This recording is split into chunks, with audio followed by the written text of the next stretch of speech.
तो jujutsu Kaisen का episode 1 देखते वक्त कई सारी क्लिप्स जो है वो आकर झट से चली गई। तो उसे देखकर मेरे दिमाग में आइडिया है कि क्यों ना इस एपिसोड को 0.25x की स्पीड पर देखा जाए और जो डिटेल्स वहां पर प्रेजेंट की गई है उनके ऊपर थोड़ी रिसर्च करके इस एपिसोड का प्रॉपर ब्रेकडाउन किया जाए। तो आज की वीडियो इसी बारे में, मैंने इस एपिसोड को 0.25x की स्पीड पर देखा है और कई सारी डिटेल्स मिली है। तो एपिसोड की शुरुआत में यूजी अपना हाथ धोता रहता है और उसको दिखाया जाता है और वो काफी देर तक हाथ धोता है, लेकिन मैंने वहां पर इंपैक्ट फ्रेम्स ढूंढने की कोशिश करी पर ऐसा कुछ मिला नहीं। लेकिन उसके नेक्स्ट सीन में हमें खून से सना हुआ हाथ दिखाया जाता है। फर्स्ट इंप्रेशन में तो लग रहा है कि यूजी का ही हाथ है, लेकिन वहां पर अगर आप पॉज करोगे ना तो दिखेगा कि वहां पर कई सारी टूटी फूटी चेयर्स भी है और फर्नीचर भी है। इस डिटेल को ना मैं थोड़ा बाद में बताऊंगा, लेकिन इसके बाद हमें दिखाया जाता है कि यूजी के पीछे एक बहुत बड़ा कर्ज पड़ा होता है उसको पकड़ने के लिए। लेकिन यूजी यहाँ पर कुछ और ही सुनने में लगा हुआ था और ये हमें बाद की डिटेल में पता चलता है कि एक्चुअली में यूजी का ध्यान कभी कर्ज था ही नहीं। वो यहाँ पर ये फिगर आउट करने की कोशिश कर रहा था कि आखिर यूता कहाँ पर है। नेक्स्ट सीन में जब वो कर्ज यूजी को पकड़ता है ना, तब हमें साफ साफ दिखाई देता है कि उस कर्ज का एक हाथ कटा हुआ है। अब फर्स्ट सीन में जो हमें हाथ दिखा था ना, वो ऑब्वियसली इसी कर्ज का हाथ होना चाहिए,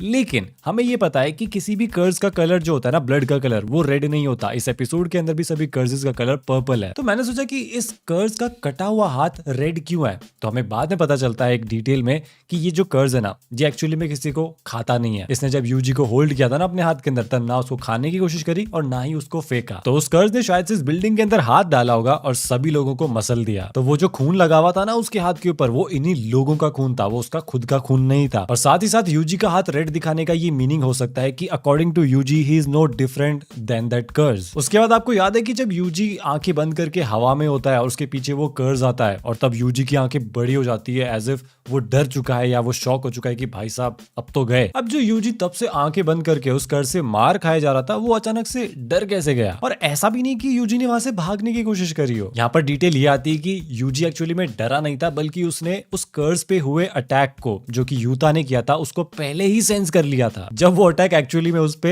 हुआ भी नहीं। और यूजी एक्चुअली में डरा था यूटा के अटैक से। तो हाँ, यूजी यहाँ पर कर्ज के अटैक से नहीं डरा, वो कर्ज पे हुए यूटा के अटैक से डर गया। और ये डिटेल कितनी शानदार है कि यूजी किस लेवल पर कर्ज एनर्जी को सेंस कर पाता है। इसके बाद अराउंड 2 मिनट और 50 सेकंड पे जब कर्ज किसी बिल्डिंग के ऊपर गिरता है तो हमें पहले एक बड़ा डिस्ट्रक्शन देखने को मिलता है उस बिल्डिंग का, बट नेक्स्ट सेकंड वो डिस्ट्रक्शन फिर से होता है और ये एक्चुअल एंट्री है यूटा की। एनिमेटर को सल्यूट यार, उन्होंने इतनी छोटी सी चीज को इतना डिटेल में दिखाया जबकि कोई नोटिस भी नहीं करने वाला था। फिर हमें यूटा और यूजी उस बिल्डिंग के अंदर गिरे दिखाए जाते हैं जहां पर वो एक स्टेज के ऊपर होते हैं और बैकग्राउंड में हम एक गोल्डन और येलो लीव्स वाला मेपल ट्री भी देख सकते हैं। अब यहाँ पर दो मेजर डिटेल्स है। पहली ये कि ये फोरशैडोइंग हो रही है कि यूटा यूजी की डेथ को स्टेज करेगा। ये जो पूरी चीज होने वाली है जहां पर यूटा यूजी को स्टैब करता है, फिर उसके सामने लेके जाता है विलन के सामने, तो ये सब कुछ एक एक्ट है। तो हाँ, ये बड़ी अच्छी फोरशैडोइंग थी। और दूसरा मैंने जो मेंशन किया कि पीछे एक मेपल ट्री भी है, और इसका सिग्निफिकेंस जानने के लिए मैंने चैट जीपीटी का यूज किया, क्योंकि मुझे शक था कि यहाँ पर कुछ तो चल रहा है भाई। और चैट जीपीटी ने मुझे निराश नहीं किया। एक्चुअली मेपल ट्री का बहुत ही अच्छा सिंबोलिज्म होता है। ये रिप्रेजेंट करता है रिन्यूअल को, cycle of life and death को और इम्परमानेंस को। ये जो चीज है ना, ये यूजी की करंट स्टेट को जस्टिफाई भी करती हैं। इसका ये मतलब है कि अभी जो यूजी की हालत है ना, वो कोई परमानेंट नहीं रहने वाली और पेड़ को रूटेड रह के ग्रोथ करनी चाहिए, भले ही उसकी लीव्स गिर रही हो। यूजी के आसपास की जो पत्तियां, जैसे कि नोबारा, नानामी और सीजन 1 में जुनपे, सब लोग गिर चुके हैं पत्तों की तरह, और उसके बाद भी यूजी को वहीं खड़े रहकर खुद को बेहतर बनाना है। ये ट्री ना एक और चीज को रिप्रेजेंट करता है, suffering beneath beauty. Yuji powerful तो है, पर उसको फिर भी बहुत सारी चीजों से सफर करना पड़ रहा है और उसके ऊपर बहुत सारा बर्डन भी है। और अगले सीन में हमें पर्पल कलर की बारिश देखने को मिलती है, और ऐसा इसलिए क्योंकि ये वही कर्ज था जो कि थोड़ी देर पहले यूजी के पीछे पड़ा था। इसके बाद ओपनिंग शुरू होती है जिसमें हमें माँ की आग में लिपटी हुई दिखाई जाती है, बट उसके बाद एक पेंटिंग दिखाई जाती है जिसमें माँ की किसी शेर का शिकार कर रही है। अब मैं यहाँ पे स्पॉइलर नहीं दूंगा कि वो शेर कौन है, लेकिन ये जो फोरशैडोइंग है ना, ये बहुत ही स्मार्ट है। एग्जैक्टली 4 मिनट 15 सेकंड में हमें जेजेके की ओपनिंग 1 का वही मिरर सीन वापस देखने मिलता है जिसमें सुकुना हद से ज्यादा क्रीपी लग रहा है, और ये ना यूजी के अंदर सुकुना का डर और जो हेट्रेड है ना, उसको भी रिप्रेजेंट करता है। इसके बाद ओपनिंग में हमें एक ऐसा सीन दिखाया जाता है जहां पर केंजाकू टेंजन को देख रहा है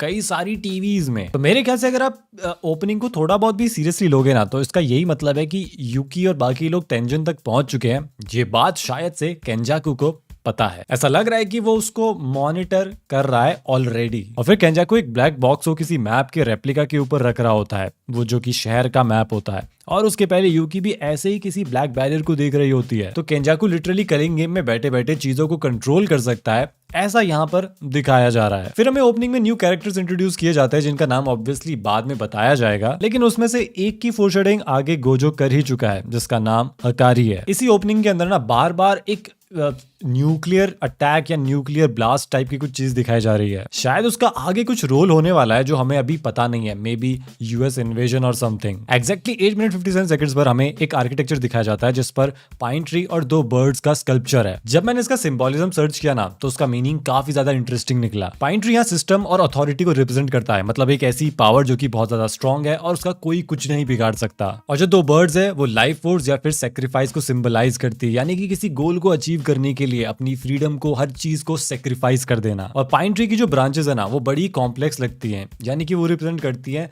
एक लॉन्ग टर्म प्लान को, यानी कि एक प्लान चल रहा है और उसके कंट्रोल में सब कुछ है। और ये बात काफी हद तक कहती है they seek to become the pine by sacrificing the birds. और नाओया का प्लॉट भी कुछ ऐसा ही है। फिर हमें एक रिकैप दिखाया जाता है ब्लैक एंड व्हाइट में यूजी की सफरिंग का, और फिर हमें रेड कलर ग्रेडिंग में यूजी और चोसो दिखाए जाते हैं। अब इसके पीछे का जो पैरेलल है, जो सिंबोलिज्म है, जो कि रेफर करता है गोजो के सीन को, वो मैं पहले ही बता चुका हूँ पिछली वीडियो में, वो नहीं देखा तो देख लेना। लेकिन इनके पीछे जो ट्री दिखाया जाता है ना वो शुरू में अलग है, लेकिन ऊपर बढ़ते बढ़ते उसकी ब्रांचेस मिल जाती हैं। ये शायद से चोजो और यूजी का जो ब्रदरहुड है ना उसको सिंबलाइज करती है, क्योंकि उनकी लाइफ भी कुछ ऐसी ही रही है। एनीवे लास्ट वीक मैंने एनिमे न्यूज का पहला एपिसोड पोस्ट किया था जो कि लास्ट वीक वेडनेसडे को आया था, और इस वीक भी वेडनेसडे को आएगा। तो अगर आपको न्यूज सबमिट करनी है तो कमेंट सेक्शन देख लेना, वहां पर मैंने फॉर्म का लिंक दिया हुआ है, डिस्क्रिप्शन में भी डाल दूंगा। अगर आपके पास में कोई एनिमे की तड़कती भड़कती न्यूज है जो मसालेदार है, आपको लगता है कि वो एपिसोड में होनी चाहिए, तो डाल देना वहां पे। एग्जैक्टली 13 मिनट 51 सेकंड्स में हमें नंबर प्लेट दिखाई जाती है जिसमें 85213 लिखा है। अब ये काफी अच्छा ईस्टर एग है, क्योंकि मांगा के अंदर एग्जैक्टली 85th चैप्टर वही होता है जिसमें गोजो की सील होने का प्लान शुरू हो जाता है, और इसके बाद शिबुया डिस्ट्रक्शन शुरू होता है चैप्टर 213 तक। आगे माइनर स्पॉइलर है, मैं पहले बता देता हूँ कि क्योंकि 213 का जो डिटेल है वो कुछ ऐसी ही है। तो 85th चैप्टर में गोजो सील होता है और इसके बाद में शिबुया का डिस्ट्रक्शन चालू होता है, और यहाँ से यूजी का जो डिप्रेशन है वो भी स्टार्ट हो चुका है, और ये सब कुछ खत्म होगा, या फिर कह लो कि एक इंपॉर्टेंट आर्क आएगा चैप्टर 213 में। चैप्टर 213 में ही कलिंग गेम वाला जो पूरा आर्क है ना वो खत्म होता है, और ये जो नंबर प्लेट थी ये इसी चीज का ईस्टर एग है। एग्जैक्टली 20 मिनट 40 सेकंड्स पर ना हम यूटा की आंखों में देख सकते हैं कि वो बिल्कुल ही रेड होती हैं। ये कोई खास डिटेल नहीं, वैसे ऐसी कूल लग रहा था तो मैंने ऐड कर दिया। लेकिन यहाँ पर मेन डिटेल ये है कि उसके पीछे की जो कर्व्ड एनर्जी थी ना वो रीका की आउटलाइन जैसी लग रही थी, और मे बी यूजी इसको देख सकता था पर उसे बिल्कुल भी आइडिया नहीं था कि वो रीका ही है। इसके बाद एग्जैक्टली 20 मिनट 59 सेकंड्स के आसपास हमें लेजिट सीक्वेंस देखने को मिलता है कि कितने आराम से यूजी ने यूटा की तलवार तोड़ दी है। और इतना ही नहीं, तलवार 3 टुकड़ों में टूट जाती है। एक टुकड़ा जमीन पर गड़ा होता है, एक यूटा के हाथ में रहता है, और एक यूजी की लात से दूर फेंका जाता है। और उसके बाद यूजी के स्टैब से ये एपिसोड खत्म होता है। तो आई थिंक 22 मिनट के एपिसोड में काफी अच्छी खासी फोरशेडोइंग तो हो चुकी है। मुझे लगा कि वन पीस की तरह इसके अंदर भी कुछ इंपैक्ट फ्रेम्स होंगे, पर ऐसा कुछ भी नहीं था। बट स्टिल मुझे इस एपिसोड में बढ़िया ईस्टर एग्स और फोरशेडोइंग तो मिल ही गई। तो यार वीडियो कैसी थी कमेंट करके बताना। इसके रिस्पॉन्स से देखा जाएगा कि आगे हमें ब्रेकडाउन बनाने हैं या नहीं। बाकी एपिसोड 2 का ब्रेकडाउन बनाने की भी ट्राई करूंगा, जो कि नेक्स्ट मंडे तक आएगा, क्योंकि बीच में हमें काफी सारी चीजें कवर करनी है। नए एनिमे आ रहे हैं, एनिमे न्यूज का भी एपिसोड बनाना है, सो लेट्स सी। बाकी वीडियो अच्छी लगे तो लाइक कर देना, गंदी लगी हो तो सब्सक्राइब कर देना, क्योंकि we never know, you never know कि आपको कब कौन सी वीडियो अच्छी लग जाए। And I will see you in the next one. Exactly 8 minute 57 seconds पर ना एक पाइन ट्री और 2 बर्ड्स का एक आर्किटेक्ट स्क्रिप्चर होगा भाई, म्यूरल होगा, तो वुडन स्क्रिप्चर में नहीं आएगा, स्कल्पचर। स्कल्पचर है। इसका मीनिंग ढूंढने के बाद में मुझे पता चला कि पाइन ट्री जो कि ऐसा कोई सिस्टम या फिर अथॉरिटी, या कह दो कि जिसा क्या मतलब है इस लाइन का, आर्किटेक्चर भी बोल सकते हैं आर्किटेक्ट। और ये बात काफी हद तक कहती है they seek to become the pine by sacrificing the birds. और नाओया का प्लॉट, और नाओया क्या नाम है बे? और नाओया का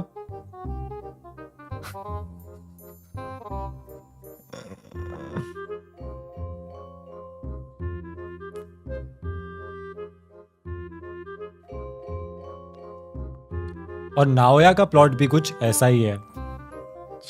फिर हमें एक रिकैप दिखाया जाता है ब्लैक और व्हाइट में, ब्लैक एंड व्हाइट में। यहाँ एंड लिखना था, यहाँ और लिखा है ब्लैक और व्हाइट। बाकी सब जगह एंड लिख रखा है, जहाँ एक्चुअली में एंड लिखा था वहां और लिख दिया। और देन हमें डूड हिंदी में इंग्लिश क्यों लिख रहा है? और फिर हमें एक रेड कलर ग्रेडिंग में